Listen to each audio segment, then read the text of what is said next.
अस्सलाम वालेकुम दोस्तों, दांतों के मुतालिक एक नई वीडियो के साथ मैं हूं डॉक्टर तहमीद हटक। हम आज बात करेंगे कि हम ब्रश किस तरह करते हैं और इसका तरीका क्या है और इसके फायदे क्या है और किस टाइम करने चाहिए। उमूमन जब हम सुबह उठ जाते हैं तो डायरेक्टली ब्रश स्टार्ट करते हैं क्योंकि इसका कोई फायदा नहीं है। हम ब्रश स्टार्ट करते हैं, हम ये समझते हैं कि हमारा मुंह साफ हो गया, लेकिन नहीं। हम जब ब्रश करते हैं उसके बाद हम नाश्ता करते हैं तो हमको कोई फायदा हुआ नहीं हुआ।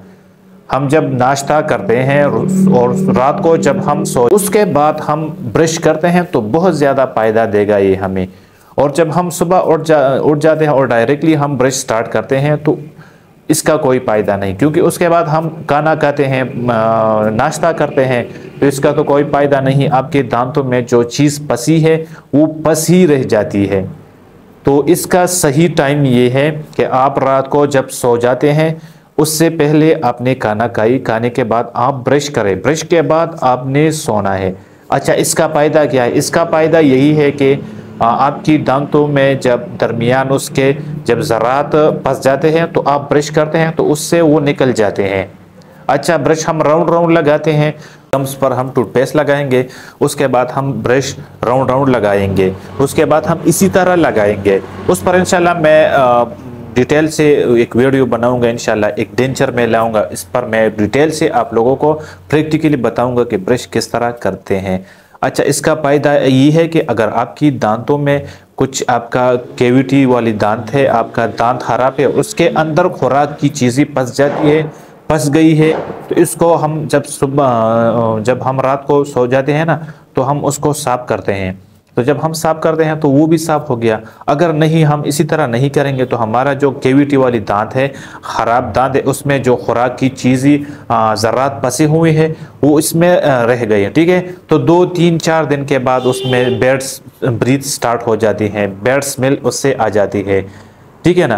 तो इसका फ़ायदा यही है कि आपके दांतों के दरमियान जो भी ज़रात खुराक के फंस जाते हैं तो उससे अगर हम उसके बाद ब्रश करेंगे, रात को रोटी खाने के बाद हम ब्रश करेंगे तो इंशाल्लाह आपकी दांतों में जो चीज़ें फंस जाती है वो ख़त्म हो जाएगी। तो आपको दांतों का और आपको जो अंदर जिस्म का है बहुत ज़्यादा फ़ायदा देने वाली है, क्योंकि ताज़ा ताज़ा सांसें अंदर जाएंगे तो ये भी एक ज़बरदस्त फ़ायदा है। अच्छा, कौन सा टूथपेस्ट सबसे बेस्ट है? तो कौन सा, इससे पहले भी मैंने एक वीडियो में बताया है कि सेंसोडाइन में जो भी हो, सेंसोडाइन सिंपल हो, सेंसोडाइन रेपिडेक्शन हो, सेंसोडाइन कंप्लीट प्रोटेक्शन हो, ये ज़बरदस्त क्वालिटी का टूथपेस्ट है। सेंसोडाइन रेपिडेक्शन, सेंसोडाइन कंप्लीट प्रोटेक्शन सबसे बेस्ट है। तो अगर आपने ब्रश टूथपेस्ट यूज़ करनी है तो आपने सेंसोडाइन कंप्लीट प्रोटेक्शन अपने साथ रखिएगा। ठीक है। अच्छा, ब्रश आपने नरम लेनी है, सॉफ्ट। जितना भी आपका ब्रश सॉफ्ट है तो आपको फ़ायदा गम्स को और आपकी मसोड़ों को वो आपको बहुत ज़्यादा फ़ायदा देगी। और अगर आपका ब्रश सख्त है, हार्ड है और आप उसे लगाती भी हार्ड है तो इसका कोई फ़ायदा नहीं, बल्कि आपको नुकसान दे सकती है। आपकी गम्स को उसमें खून आएगी, उससे बहुत ज़्यादा इन्फेक्शन पैदा होगी। ठीक है ना।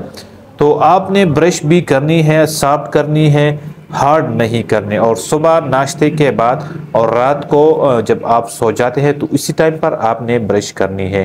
ठीक है। इसका यही फ़ायदा है कि आप जब सो जाते हैं तो आपको ताज़ा ताज़ा सांस से अंदर जाएगी तो आपको बहुत ज़्यादा फ़ायदा देगा ये। तो आज का यही एक ज़बरदस्त टॉपिक था, मैंने आप लोगों को इससे खबर के इंशाल्लाह इसके बाद में कुछ दिनों बाद इंशाल्लाह मैं आप लोगों को पूरा डिटेल से दांतों का जो सही तरीका है ब्रश करने का इंशाल्लाह मैं एक डेंचर लाऊंगा, उस पर मैं आप लोगों को वीडियो बनाऊंगा। तो यही तक आज का वीडियो था, इंशाल्लाह मिलते हैं नेक्स्ट वीडियो में। तब तक के लिए अल्लाह हाफिज़। पाकिस्तान जिंदाबाद।